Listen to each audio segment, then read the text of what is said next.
Et enfin 4, si vous voulez que toute forme de malédiction quitte dans votre vie, vous devez accepter de vivre pour le royaume de Dieu.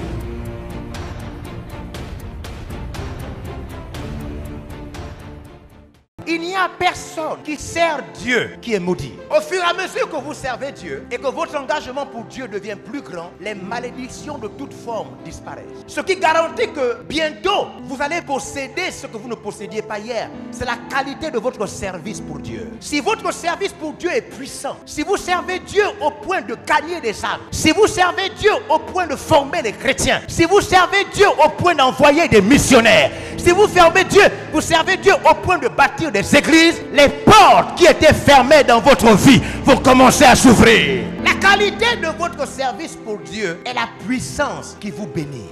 Regardez maintenant, pour terminer, Luc chapitre 12. À partir du verset 30, le degré auquel vous êtes impliqué pour servir Dieu vous expose à la bénédiction. Vous servez Dieu un peu, vous êtes béni un peu. Il dit, car toutes ces choses, ce sont les païens du monde qui les recherchent. Donc, les païens cherchent le travail, les enfants, les femmes, les maris. Les païens cherchent les choses de la terre. Nous cherchons le royaume.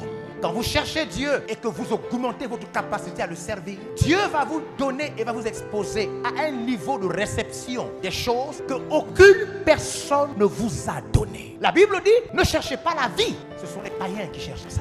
Votre Père sait que vous en avez besoin. Dieu sait, il connaît tous tes besoins. Ceux qui cherchent les enfants, je vous informe que Dieu sait que vous avez besoin d'enfants. Ceux qui cherchent le travail, je vous informe que Dieu sait que vous cherchez du travail. Ceux qui veulent guérir, Dieu est informé que vous voulez guérir. Ceux qui veulent construire, Dieu est informé que vous voulez construire. Ceux qui veulent voyager pour leurs études, Dieu est informé que tu veux continuer tes études. Il sait ce dont tu as besoin. La question c'est, il attend quoi? Qu'est-ce que Dieu attend puisqu'il sait déjà ce dont tu as besoin? Le verset suivant nous montre. Cherchez plutôt le royaume de Dieu. Dieu sait ce dont tu as besoin, il veut plutôt que tu cherches.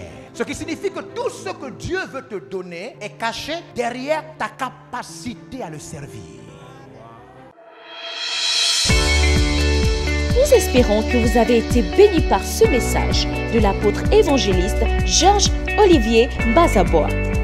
Vous pouvez permettre à d'autres personnes de jouir de cet enseignement en devenant partenaire par vos dons, dîmes et offrandes au numéro de compte inscrit. Que Dieu vous bénisse, vous qui permettez à l'évangile de se répandre par votre participation financière.